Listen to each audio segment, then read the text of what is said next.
you have publicly noted the results of the US presidential election, and we now have a new president-elect. Will you seek to work with President-elect Trump's administration, as you possibly have done with previous US administrations, to encourage as much investment into London as possible?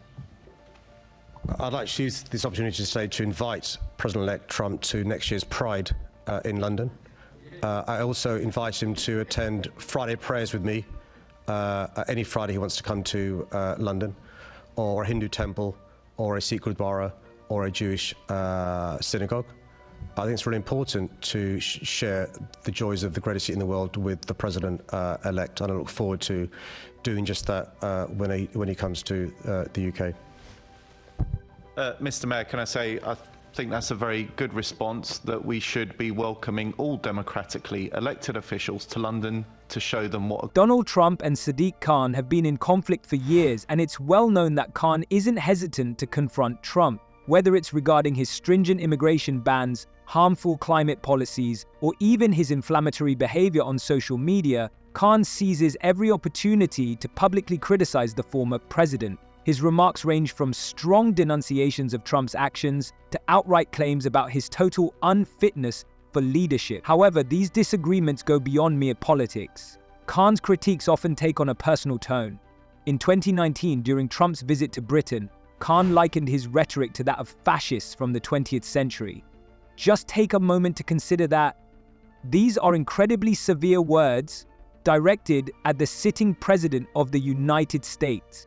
And I don't think he should be criticizing a representative of the United States that can do so much good for the United Kingdom. We talked about it before. He should be positive, not negative. He's a negative force, not a positive force. And if you look at what he said, he hurts the people of this great country. And I think he should actually focus on his job. It'd be a lot better if he did that. He could straighten out some of the problems that he has, and probably some of the problems that he's caused. If you thought Sadiq Khan was vocal, then Donald Trump has taken it to a whole new level. Trump didn't merely brush off Khan's criticism. He responded with a level of fury that only a world leader can muster against another. In his view, Khan isn't just a poor mayor, he has become a genuine disaster for London. Trump zeroed in on what he perceived as Khan's failures, particularly highlighting the alarming rise in crime in London, including knife violence, which escalated during Khan's tenure. He asserted that Khan neglected the city's safety and prioritized completely misguided initiatives. This resonated with many Londoners, as crime has been a pressing issue for years. But Trump didn't stop there. He mocked Khan's spending decisions, pointing to projects like the renaming of London Underground lines and the erection of new statues, which some have labelled as woke. Don't underestimate the danger to the world if Trump is re-elected this time around. I'm anti-Trump.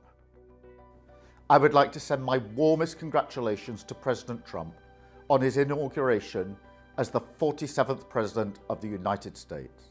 Trump made it abundantly clear that he believes Khan lacks an understanding of what the city truly needs. Regardless of whether you agree with Trump, his scathing criticism has ignited intense debates in both Britain and the United States regarding Khan's leadership. This feud certainly caught the public's attention. Supporters of Khan dismissed Trump's attacks as hypocritical, considering his own. However, for those who were critical of Khan, Trump's remarks resonated and seemed credible, echoing their own concerns. Ultimately, the tension between these two figures has transcended personal disagreements and has begun to influence politics and public sentiment. This was more than just an insult. It represented a clash of leadership styles that has left society reeling. Trump's unflattering comments have raised serious questions about Khan's priorities and leadership abilities. But when two prominent leaders engage in such a public dispute, what impact does it have on the relations between their countries? Let's explore how this tension might affect the broader relationship between the UK and the US.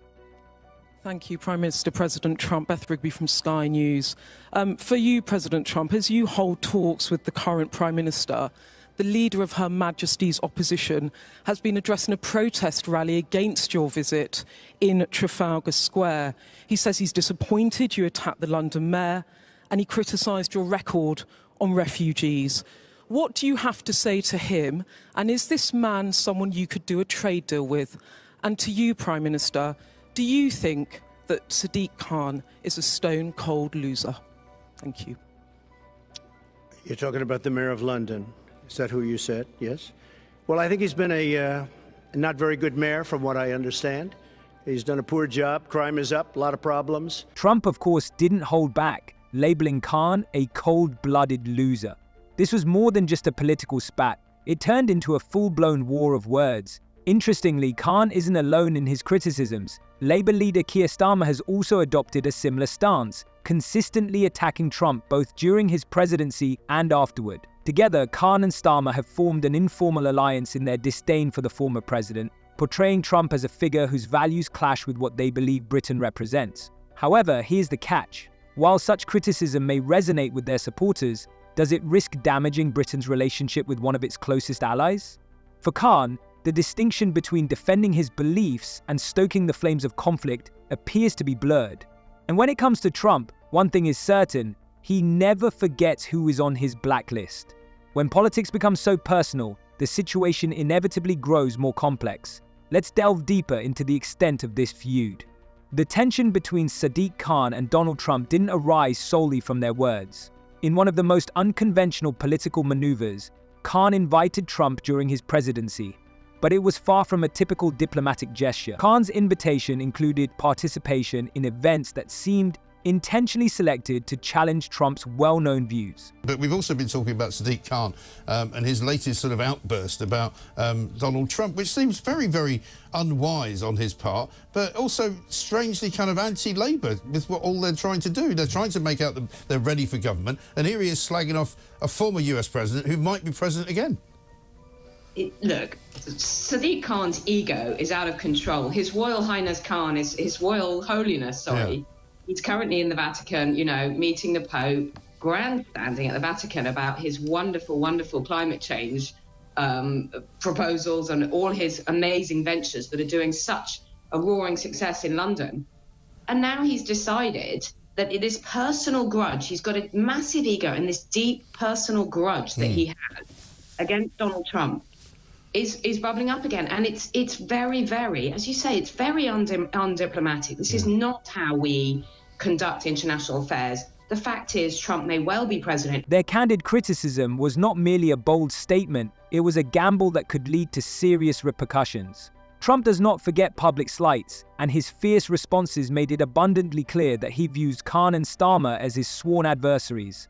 The former president wasted no time in warning that such attacks could tarnish Britain's reputation in its dealings with the United States. This issue goes beyond mere wounded pride. It reflects a profound concern for the special relationship between the two nations. If prominent British figures openly challenge the American leader, what impact could this have on trade, security, and diplomatic relations? Some began to question whether this ruthless criticism was truly effective. Is it a courageous stand for British values, or is it simply provocative behavior that risks inciting anger? Critics of Khan and Starmer contended that their comments could alienate a vital ally, while supporters praised their determination and commitment to holding Trump accountable. As the world watched this feud unfold with bated breath, one thing became clear. This was no longer just a dispute between Khan and Trump. It has escalated into a significant conflict with incredibly high stakes. The tension between these leaders has come to symbolize a deeper divide between political ideologies and priorities. But how far is Trump willing to go in his dissatisfaction?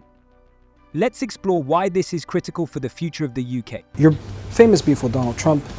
Donald who? Donald Trump. Called me hashtag stone cold loser. Well, I won my re-election. How about him? Yeah. Sadiq Khan wasn't the only British leader to take aim at Donald Trump. Keir Starmer, the leader of the Labour Party, also entered the fray, and together they formed a formidable front of criticism.